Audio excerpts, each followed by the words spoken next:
Hi students, my self Manish Kumar from Jaipur. Last class में अपने electrochemistry का जो इंग्लिश मीडियम का चैप्टर था उसमें सेल और बैटरी के बारे में डिस्कशन किया था कि जो अच्छी बैटरी होती है उसमें कौन सी क्वालिटी होती है, और जो सेल होते हैं उसका जो टाइप थे उसको डिस्कशन कर लिया था अपन ने, कौन कौन से, प्राइमरी और सेकेंडरी। प्राइमरी के लिए एग्जाम्पल बताए थे आपको ड्राई सेल और मरकरी सेल, और सेकेंडरी जो उसके एग्जाम्पल बताए थे लीड स्टोरेज या लेड स्टोरेज बैटरी या फिर निकल कैडमियम सेल। बैटरी और सेल में डिफरेंस भी बताया था आपको कि सेल बोल रहे हैं इसका मतलब क्या होगा, उसका वोल्टेज कम है, मतलब वो एक सिंगल यूनिट है, और बैटरी जो है ना वो क्या होता है, कॉम्बिनेशन होती है सेल्स का। ठीक है, तो आज अपन क्या देख रहे हैं, आज अपन जो देख रहे हैं वो देख रहे हैं कि जो ड्राई सेल और जो मरकरी सेल और लेड एक्यूमुलेटर या स्टोरेज बैटरीज और निकल कैडमियम जो सेल थे उनमें anode, cathode, anode cell reaction, cathode cell reaction, electrolyte, ये जो है ना वो कौन कौन से होते हैं और इनका सेल पोटेंशियल जो है वो कौन सा होता है। एग्जाम में इनमें इसी टाइप के क्वेश्चन आते हैं। सबसे पहले आज जो अपना टॉपिक है वो है एग्जांपल्स ऑफ प्राइमरी सेल्स, और उसमें भी दो, और ऐसे ही सेकेंडरी सेल में भी दो एग्जांपल लेंगे। तो एग्जांपल ऑफ प्राइमरी सेल, तो प्राइमरी सेल का जो फर्स्ट एग्जांपल था वो था ड्राई सेल। वैसे इसका दूसरा नाम और बताया था साइंटिस्ट के नेम के बेसिस पर, इसको लेग्रांजे सेल भी बोलते हैं। कौन सा सेल? लेग्रांजे सेल भी बोलते हैं। सबसे पहले आपका एग्जाम में क्या पूछ सकते हैं कि जो ड्राई सेल है उसमें एनोड किसका बना होता है, तो आप आंसर देंगे कि जिंक का बना होता है, जिंक का। ऐसे ही आपसे अगर पूछा जाए कि कैथोड किसका बना होगा, कैथोड, तो इसमें बताएंगे आप ग्रेफाइट। ग्रेफाइट का मतलब कार्बन का बना होता है, कार्बन। लेकिन जो ग्रेफाइट की रोड होती है उसमें जो मटेरियल है वो कौन सा इसके साथ होता है, तो वो यहाँ पर होता है एक सब्सटेंस MnO2, मैग्नीज डाइऑक्साइड। क्या बताया मैंने, एनोड की फॉर्म में कौन यूज होगा, जिंक, कैथोड की फॉर्म में कौन यूज होगा, ग्रेफाइट और MnO2। ठीक है, उसके अलावा एक थर्ड जो चीज होती है वो होती है इनको डिकम्पोज करने के लिए, जिसको बोलते हैं इलेक्ट्रोलाइट। तो इलेक्ट्रोलाइट जो होता है ना वो यहाँ पर होता है पेस्ट ऑफ NH4Cl और ZnCl2। पेस्ट का मतलब होता है कि सेमी सॉलिड हो गया एक तरह से, ना तो लिक्विड हुआ और ना ही सॉलिड हुआ, सेमी सॉलिड अगर हो जाए तो उसको अपन क्या बोलते हैं, यहाँ पर पेस्ट बोलते हैं। तो ये तीन चीजों का ध्यान रखना है। आपसे क्वेश्चन पूछेंगे ड्राई सेल में एनोड किसका बना हुआ है, कैथोड किसका बना हुआ है, या इलेक्ट्रोड जो है वो कौन से यूज करे जाते हैं। ठीक है, तो ये हो गई अपने पास बात इसकी। उसके बाद में अगर आप इसकी कंस्ट्रक्शन देखोगे, डायग्राम आपसे नहीं पूछते, वैसे सिंपल सा सेल होता है, बीच में एक रोड लगी होती है और आउटर सरफेस है वो स्टील का एक जो कंटेनर होता है उसके अंदर कार्बन जो है उसको फिल करके रखा होता है, और जो पेस्ट है उसको उसके अंदर भर देते हैं। अभी डायग्राम कभी नहीं पूछते आपसे, इस तरह की जो पॉसिबिलिटी थी वही हो गई। उसके बाद में देखो एनोड की सेल रिएक्शन देखते हैं। तो एनोड में मैंने क्या बताया था आपको, एनोड पर हमेशा क्या होता है, ऑक्सीडेशन। क्या होता है, ऑक्सीडेशन। तो ऑक्सीडेशन किसका होगा, जिंक का, और जिंक ऑक्सीडाइज होगा तो क्या फॉर्म होगा, Zn2++2 इलेक्ट्रॉन। ऐसे ही कैथोड सेल रिएक्शन देखें अगर, कौन सी, कैथोड सेल रिएक्शन। तो कैथोड सेल रिएक्शन में कौन जाएगा, यहाँ पर ग्रेफाइट तो जा नहीं सकता, यहाँ पर कौन जाएगा, MnO2 प्लस ये जो पेस्ट है इसमें से आ जाएगा NH4 और जितने इलेक्ट्रॉन है वो यहाँ पे लूज हो रहे हैं। एनोड पर जितने इलेक्ट्रॉन रिलीज होते हैं वो सभी इलेक्ट्रॉन कैथोड पर गेन होना जरूरी है, मस्ट है ये। क्यों? क्योंकि अगर इलेक्ट्रॉन फ्री रहेंगे तो उसमें जो है करंट फ्लो होता रहेगा। तो एक्चुअल में क्या होता है, जितने इलेक्ट्रॉन एनोड पर रिमूव होते हैं उतने इलेक्ट्रॉन को गेन करना होता है। तो जब इनकी आपस में रिएक्शन होगी तो एक कंपाउंड आएगा बेसिक मैग्नीज ऑक्साइड, मतलब OH यहाँ पर है तो बेसिक हो गया, MnO मैग्नीज ऑक्साइड हो गया, और एक कंपाउंड यहाँ पर बन गया अपने पास NH3। तो ये हो गई अपने पास कौन सी, एनोड रिएक्शन। ऐसे ही कैथोड रिएक्शन। ऐसे ही अगर आपसे पूछ जाएगी इस सेल के लिए नेट सेल रिएक्शन बताओ, नेट, तो ये रिएक्शन जो है आपको याद नहीं रखनी है, ये बनानी है इन दोनों से। ये रिएक्शन को अपन को याद नहीं रखना, इस रिएक्शन को जो है इससे फॉर्म करेंगे अपन। तो उसके लिए करना क्या होगा, जो जो कैंसिल हो रहा है उसको काट दो आप। तो यहाँ पर देखो कैंसिल कौन हो रहा है, 2 इलेक्ट्रॉन से 2 इलेक्ट्रॉन, और कुछ चीज कैंसिल हो रही है क्या, और कोई भी चीज यहाँ पर कैंसिल नहीं हो रही है। इस नेट सेल रिएक्शन की जगह पे ओवरऑल भी लिखा सकता है, ओवरऑल सेल रिएक्शन। तो एक ही बात है। तो फर्स्ट रिएक्शन में क्या बचा, जिंक। सेकंड रिएक्शन में बचा है रिएक्टेंट की फॉर्म में MnO2 प्लस NH4 और प्रोडक्ट की फॉर्म में देखेंगे तो फर्स्ट रिएक्शन में जिंक Zn2 प्लस, सेकेंड जो रिएक्शन है उसमें बचा MnO और OH प्लस NH3। ये हो गया मेरे पास यहाँ पर नेट सेल रिएक्शन। ठीक है, नेट सेल रिएक्शन के लिए मैंने आपको कह दिया है, नेट सेल रिएक्शन आपको याद नहीं करनी है। एनोड और कैथोड जो उसकी रिएक्शन में से जो चीज कैंसिल हो रही है उसको कैंसिल कर दो। ऐसे रटना नहीं है कि हमेशा इलेक्ट्रॉन ही कैंसिल होंगे, क्योंकि कुछ लोग है ना रट लेते हैं इलेक्ट्रॉन कैंसिल होंगे। अभी अपन देखेंगे रिएक्शन में कि एनोड और जो इलेक्ट्रॉन है ना उसमें एनोड और कैथोड पर बाकी चीजें भी सिमिलर हो सकती हैं। तो ये हो गई इसकी बात। और लास्ट आपको जो ध्यान रखना था वो रखना था इस सेल का पोटेंशियल, मतलब सेल जेड ड्राई सेल का पोटेंशियल कितना होता है। तो ड्राई सेल का जो पोटेंशियल होता है वो होता है 1.5 वोल्ट। कितना होता है 1.5 वोल्ट। और एक चीज आप याद रखना चाहो कि किस चीज के अंदर ये यूज होता है, तो मैंने क्या बताया था कि जो वॉच होती है, कौन सी वॉच, जो जिस वॉच को अपन वॉल क्लॉक बोलते हैं, वॉल क्लॉक जो होती है ना उसमें यूज होता है ये, ठीक है।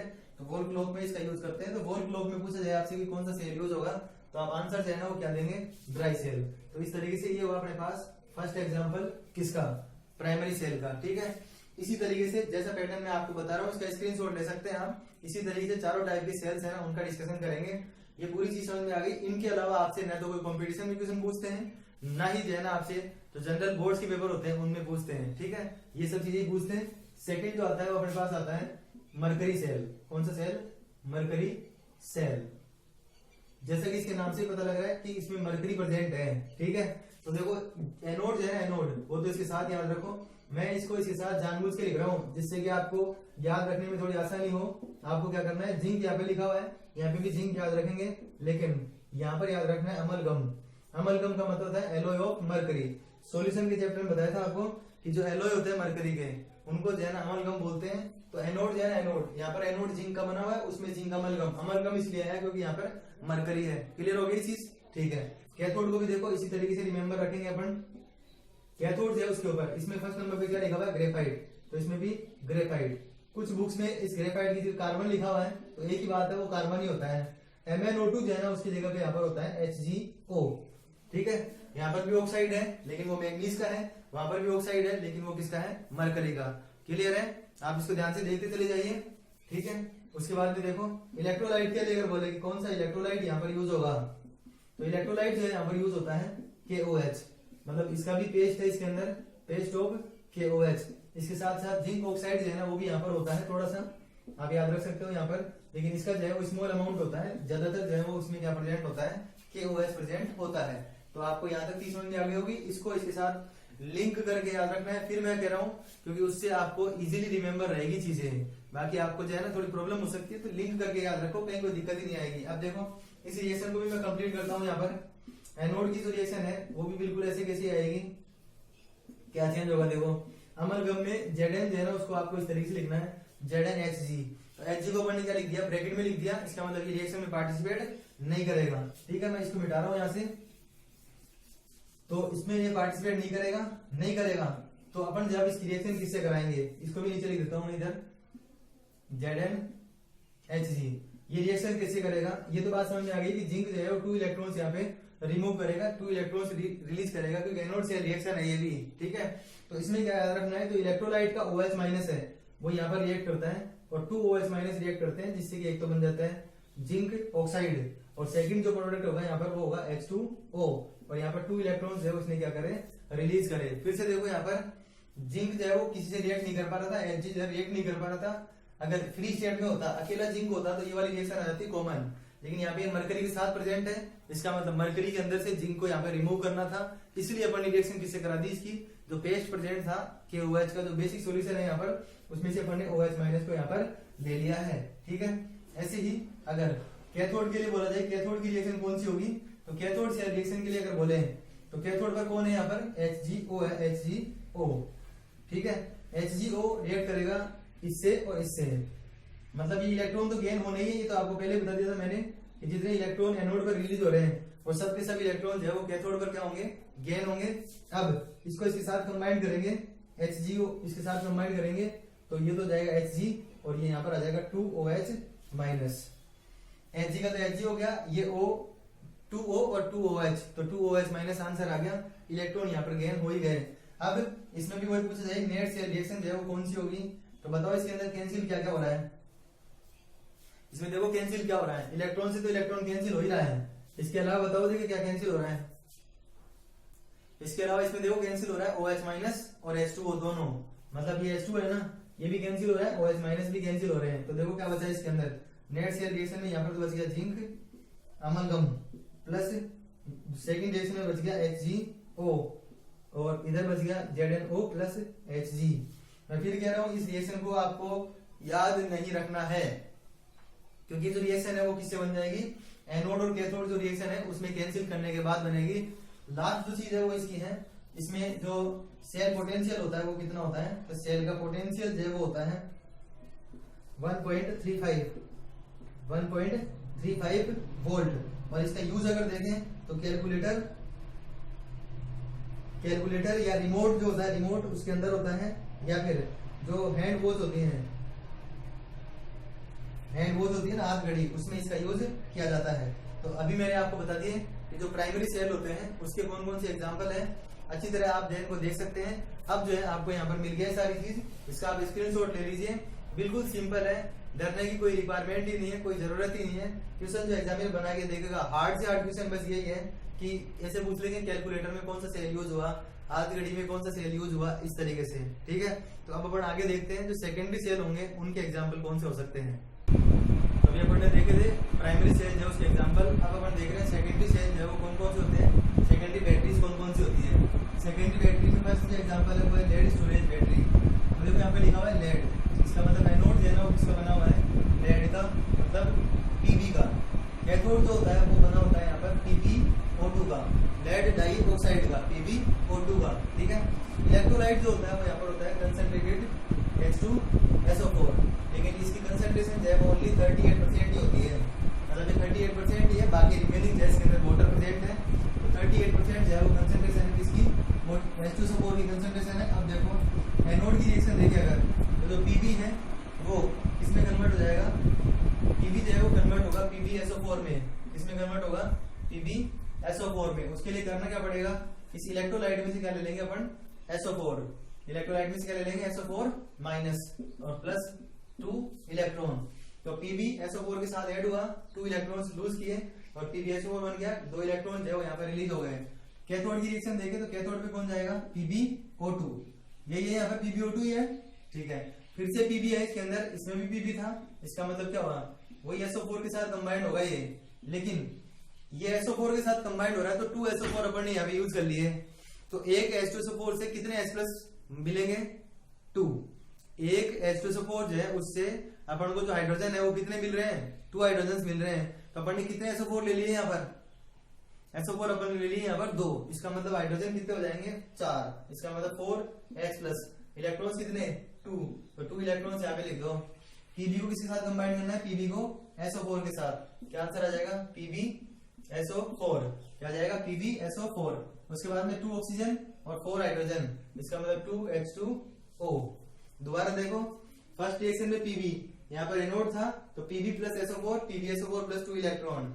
सेकंड रिएक्शन में PbO2 है, इसकी ग्रिड लगी होती है उसके अंदर, मतलब एक तरह से जाली लगी होती है, तो PbO2 हो गया, फिर से SO4 के साथ कंबाइंड हुआ, लेकिन 2 SO4 अपन ने यूज कर लिए, तो 4 हाइड्रोजन जो है वो यहाँ पर आएंगे, तो 4H+ अपन ने यहाँ पे ले लिए, 2 इलेक्ट्रॉन्स यहाँ पर थे उनको यहाँ पे लिख दिया। ठीक है, उसके बाद में Pb तो SO4 के साथ कंबाइंड हो गया, 2 ऑक्सीजन जो है वो 4H+ के साथ कंबाइंड होकर 2H2O फॉर्म कर लेते हैं। फिर वही बात कि नेट सेल रिएक्शन जो है वो कौन सी होगी इसकी, तो 2 इलेक्ट्रॉन से 2 इलेक्ट्रॉन कैंसिल हो रहे हैं। अब आप अगर सोचोगे SO4 से SO4 कैंसिल हो जाएगा, तो नहीं होगा, क्यों, क्योंकि दोनों SO4 एक ही साइड में है। ठीक है, तो आंसर क्या आ गया, फर्स्ट रिएक्शन में क्या बचा, Pb, सेकंड रिएक्शन में क्या बचा, PbO2, SO4 कितने बचे, 2, और ये जो है ना वो बचे 4, इसका मतलब इसको ऐसे लिख सकते हैं 2H2SO4। इस तरफ क्या बचा, 2PbSO4, क्या बचा, 2PbSO4 प्लस 2H2O। मैंने यहाँ पे एक टर्म लिख रखी है डिस्चार्जिंग रिएक्शन। इसका मीनिंग क्या हुआ, इसका मीनिंग हुआ कि जो सेकेंडरी सेल होते हैं वो क्या होते हैं, सेकेंडरी सेल दोनों टाइप की रिएक्शन कर सकते हैं, मतलब केमिकल एनर्जी इलेक्ट्रिकल एनर्जी में कन्वर्ट होती है और इलेक्ट्रिकल एनर्जी वापस किसमें कन्वर्ट हो सकती है, केमिकल में। तो अगर ऐसे पूछ जाए कि सेल को अपन यूज कर रहे हैं, यूज, इसका मतलब क्या हुआ कि जो सेल की केमिकल है वो किसमें कन्वर्ट हो रहे हैं, इलेक्ट्रिकल एनर्जी में, किसमें, इलेक्ट्रिकल एनर्जी में। तो यहाँ पर अपन को क्लियर दिख रहा है कि जब अपन सेल का यूज कर रहे हैं, हम सेल का जब यूज कर रहे होते हैं तो सेल जो है उसमें डिस्चार्ज होता है, मतलब वो जब अपन उसको काम में ले रहे हैं, जैसे मोबाइल को अपन काम में ले रहे हैं तो डिस्चार्ज हो रहा है, इसका मतलब उसके केमिकल जो है इलेक्ट्रिकल एनर्जी में कन्वर्ट हो रहे थे, धीरे धीरे जो वो क्या हो रहा था, रिड्यूस होता चला जा रहा है। फिर उसको अपन को चार्ज करना पड़ता है, चार्ज करने का मतलब डिस्चार्जिंग की अपोजिट प्रोसेस, चार्ज करने का मतलब डिस्चार्जिंग की अपोजिट प्रोसेस। इसका मतलब इन दोनों को इस तरफ लिख दो, इन दोनों को उधर लिख दो, इन तीनों को, हमारे पास आंसर आ जाएगा 2PbSO4 प्लस 2H2 O, और ये जो है ना इनको इस तरफ लिख दो, ठीक है। तो डिस्चार्जिंग रिएक्शन का अपोजिट क्या हो गया, चार्जिंग रिएक्शन। तो इस तरीके से आप इसको लिख सकते हैं। ये ध्यान रखो, वैसे मैंने इसके लिए भी मना कर रखा है, ध्यान रखने की जरूरत ही नहीं है, केवल ये दोनों रिएक्शन ध्यान रखो बस। फर्स्ट एनोड और कैथोड की रिएक्शन याद रखो, जो कट रहा है उसको काट दो, रिमेनिंग जो बच रहा है उससे नेट सेल रिएक्शन आ जाएगी। जो डिस्चार्जिंग रिएक्शन है उसका अपोजिट कर दो किसमें, चार्जिंग रिएक्शन के अंदर। आंसर आ जाएगा चार्जिंग रिएक्शन का। सेल पोटेंशियल जो है वो यहाँ पर कुछ बुक्स में तो यहाँ पर दिया हुआ है 1.69 वोल्ट, कुछ में ऐसे कह रखा है कि इसका सेल पोटेंशियल जो है वो ऑलमोस्ट 2 वोल्ट के इक्वल होता है, ठीक है। तो आप जो है दोनों ही वैल्यू याद रखें। तो अपने पास ऑथराइज्ड बुक जो है ना एनसीईआरटी में इसकी कोई एग्जैक्ट वैल्यू गिवन नहीं है, लेकिन इस तरीके से अपन जो है बता सकते हैं कि ऑलमोस्ट 2 है ना, जैसे 1.7 माने इसको, तो ऑलमोस्ट 2 वोल्ट है ना इसकी जो पोटेंशियल होती है वो हो सकती है। ऐसे ही इसमें देखो, इसमें निकल कैडमियम सेल में, तो कैडमियम जो है वो निकल से ज्यादा रिएक्टिव होता है, इसलिए एनोड जो है वो बनेगा कैडमियम का, और जो कैथोड बनेगा वो बनेगा निकल का। और इसमें भी वही ग्रेफाइट की रोड लगी होती है, कार्बन होता है मतलब यहाँ पर, तो कैडमियम और निकल इलेक्ट्रोलाइट की फॉर्म में प्रेजेंट होता है यहाँ पर, वही KOH क्या प्रेजेंट होता है, KOH, या फिर इसकी जगह पे आप NaOH भी यूज कर सकते हैं, वो ये भी पेस्ट की फॉर्म में ही प्रेजेंट होगा। एनोड से रिएक्शन देखें अगर, तो इसमें वही कैडमियम, अपन जब भी KOH लेते हैं तो यहाँ पर रिएक्शन किससे कराते हैं, OH माइनस से। तो कैडमियम जो है ना OH माइनस के साथ कंबाइंड होगा, तो CdOH का होल ट्वाइस प्लस 2 इलेक्ट्रॉन। ऐसे ही नेक्स्ट जो था वो था NiO2। NiO2 जो है ना उसको अपन डेट कराएंगे, तो यहाँ पर जो है ना ये जो OH माइनस है वो वापस फॉर्म हो जाएंगे। तो इसकी जो रिएक्शन है वो किससे करा सकते हैं, H2O से। अभी मैं बता रहा हूँ H2O कहां से आया तो निकल जो है वो इस OH के साथ कंबाइंड हो जाएगा, तो NiOH का होल ट्वाइस, NiOH का होल ट्वाइस। तो 2 हाइड्रोजन है वो यहाँ पे यूज हो गए। इसको अगर करते हैं अपन डबल, तो डबल करने पर यहाँ पे 2OH माइनस और फॉर्म हो जाएंगे, ठीक है। हाइड्रोजन जो है कितने हो गए 4, और ऑक्सीजन जो है वो कितने हो गए 4।